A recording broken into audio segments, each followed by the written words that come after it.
Hello friends, I am Kalpana and you are welcome to Dicology point. Interview analysis 2022 में आज हम दूसरा video ये है। इसके पहले हमने एपीएस बोलारम से रिलेटेड जो भी वहाँ क्वेश्चन पूछे गए थे इंटरव्यू में उसकी एनालिसिस देखी थी और हमने ये देखा था कि 2021 की तुलना में 2022 में क्या चेंजिंग हुए हैं इंटरव्यू में और कितना कठिनाई स्तर इसका बढ़ चुका है।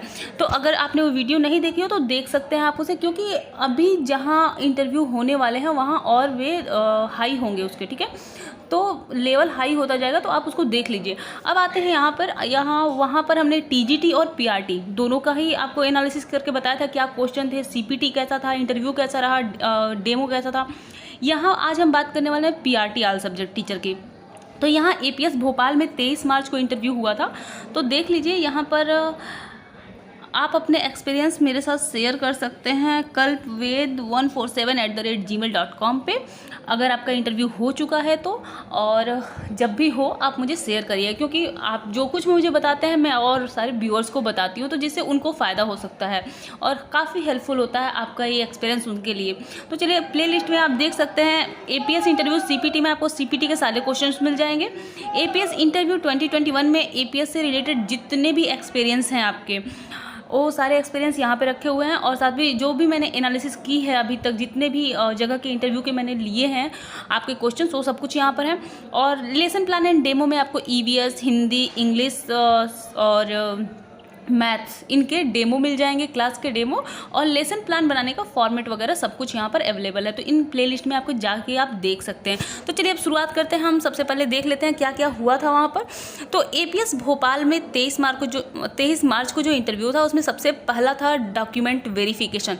यह पहला ही प्रोसेस होता है। सबसे पहले 2 से 3 टीचर बैठे होते हैं, वे जो आपका डॉक्यूमेंट्स लेते हैं और चेक करते हैं कि आपने जो कुछ फॉर्म फिल किया था और फॉर्म फिल करते समय जो आपने सेंड किया फॉर्म, उसके साथ जो अपने डॉक्यूमेंट्स के फ़ोटो कॉपीज़ दी थी, उससे वे आपके ओरिजिनल डॉक्यूमेंट को मिलाते हैं कि आपने कोई फेक तो नहीं दिया था, आपके पास ओरिजिनल है या नहीं है, ठीक है।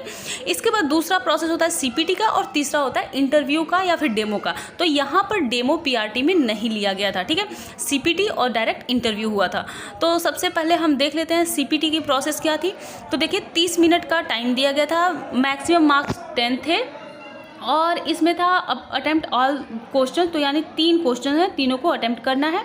इसके बाद जो करना है इनका क्या करना है, save the file in D drive with your name and post applied for. यहाँ पर पोस्ट के साथ, अपने नाम के साथ डी ड्राइव में सेव करना है। एग्जाम्पल भी इन्होंने दिया है, जैसे कि आपका जो नाम है उस नाम के साथ डैश, और फिर आप पीआरटी के हैं तो पीआरटी, टीजीटी के हैं तो टीजीटी, और यहाँ पर मतलब इसे क्या करना है, ब्रैकेट में रखना है, ठीक है।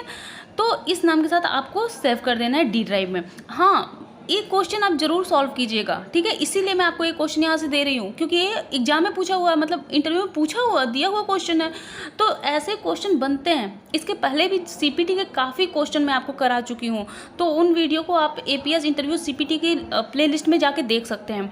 अब देखिए, जो पहला क्वेश्चन है वो क्या है, write a letter to the publisher for processing the books of your subject. आपकी जो सब्जेक्ट की जो बुक है, ठीक है, उसकी प्रोसेसिंग के लिए आप एक टीचर हैं, ठीक है, और आपकी जो सब्जेक्ट की बुक है उसकी प्रोसेसिंग के लिए आपको पब्लिशर को लेटर लिखना है, ठीक है। जैसे कि हर स्कूल में क्या होता है, डिफरेंट टाइप्स के डिफरेंट पब्लिशर को बताया जाता है बुक्स के लिए, ठीक है। तो क्या होता है, कभी कभी बुक्स काफ़ी लेट से आती हैं। यहाँ पर आप समझिए क्या करना है, प्रोसेसिंग के लिए, ठीक है, बुक की प्रोसेसिंग के लिए आपको पब्लिशर को क्या करना है, लेटर लिखना है। तो एक टीचर के नाते, आप यहाँ पर एक टीचर के नाते, ऑथर नहीं हैं आप, ठीक है, टीचर हैं आप। एक क्वेश्चन मुझसे किसी ने पूछा भी था, तो मैं यहाँ पर बता रही हूँ कि आपका जो सब्जेक्ट है उस सब्जेक्ट के आप टीचर हैं, तो आपको प्रोसेसिंग जो पब्लिशर है उसको आपको लेटर इसलिए लिखना है कि जो उसने बुक अभी तक सेंड नहीं की है आपके पास, ठीक है। स्कूल का जो टाइमिंग है वो शुरू हो चुका है और अभी तक बुक नहीं आई है, तो उसके लिए आपको ये लेटर लिखना है, ठीक है। अब देखिए, दूसरा जो क्वेश्चन है, prepare a MS Excel sheet for 5 student with the following details. 5 students की एमएस एक्सेल पे आपको ये डिटेल्स के साथ प्रिपेयर करना है। देख लीजिए क्या है, रोल नंबर होगा उनका, स्टूडेंट का नाम होगा और उनके 4 सब्जेक्ट जो हैं उनके मार्क्स होंगे, ठीक है।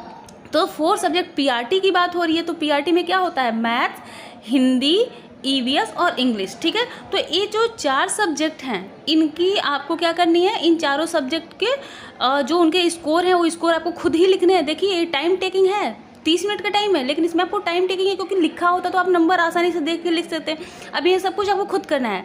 रोल नंबर लिखना है स्टूडेंट्स का, फिर स्टूडेंट नेम, उसके बाद मार्क्स ऑफ द 4 सब्जेक्ट। तो आगे उसका मैंने ये सब बना के आपको दिखाया था कैसे करना है, आप उसे देख लीजिएगा या फिर इसको मैं अलग से आपको बता दूंगी। ये सारे 4 सब्जेक्ट के नंबर लिखने हैं, ठीक है। और ये रॉ एंड कॉलम आपको बना लेना है। उसके बाद क्या करना है, write formula to find total and average. अब देखिए टोटल करना है, मतलब इन सबको जोड़ना है तो जोड़ने वाला फार्मूला, और एवरेज मार्क निकालना है तो एवरेज का फार्मूला। ये दोनों लगा के आपको आगे 2 और कॉलम लगाने हैं और उनमें सॉल्व कर लेना है, ठीक है। तीसरा क्वेश्चन है प्रिपेयर अ प्रेजेंटेशन। यहाँ पर पीपीटी की बात हो रही है, इंक्लूडिंग कस्टम एनिमेशन। एनिमेशन कौन से चाहिए, कस्टम, ठीक है। एंड ट्रांजिशन इफेक्ट और कस्टम एनिमेशन के साथ आपको पावर पॉइंट प्रेजेंटेशन आपको तैयार करना है इन MS power point, minimum 5 slides, ठीक है। स्लाइड्स कितनी रखनी है, 5 रखनी है। Select any topic of any subject of primary. यहाँ पर आपको क्या करना है, किसी भी सब्जेक्ट से, प्राइमरी के किसी भी सब्जेक्ट से, मतलब कि हिंदी, इंग्लिश, मैथ्स या ईवीएस, इनमें से किसी भी सब्जेक्ट से लेकर आपको क्या करना है, कोई भी एक टॉपिक चूज करना है और उसको नोट करना है। तो जैसे आपने कोई लेसन प्लान जो तैयार किया होगा उसी लेसन प्लान से आप ये टॉपिक चूज कर सकते हैं, ठीक है, और आपको बना सकते हैं। यहाँ पे आपको कोई भी इमेज वगैरह डालने को नहीं दिया है तो आपको डायरेक्ट बना देना है, ठीक है। 5 स्लाइड बनानी है तो 5 स्लाइड में सबसे पहला जो स्लाइड होता है वो टॉपिक का होता है, ठीक है। तो पहले स्लाइड पे आप टॉपिक लिखेंगे और दूसरे स्लाइड पर आप उसके बारे में, उस टॉपिक के बारे में लिखेंगे। तीसरे में आप उसका एक्सप्लेनेशन करते हैं, तीसरे और चौथे में, और 5वें स्लाइड में आप उसका कंक्लूजन लिख देते हैं, ठीक है। तो इस तरह से 5 स्लाइडें बनती हैं। तो बस यहाँ पर इतना ही था, इससे ज़्यादा कुछ नहीं था। मिलते हैं नेक्स्ट वीडियो में, और प्लीज़ अपना जो भी रिव्यू हो मुझे ज़रूर देना, और वीडियो को लाइक, शेयर एंड सब्सक्राइब करना। लाइक तो तब करना अगर पसंद आए, लेकिन शेयर ज़रूर करना, क्योंकि जो अच्छी चीज़ें हैं ना वो सबके पास पहुँचनी चाहिए। Thank you.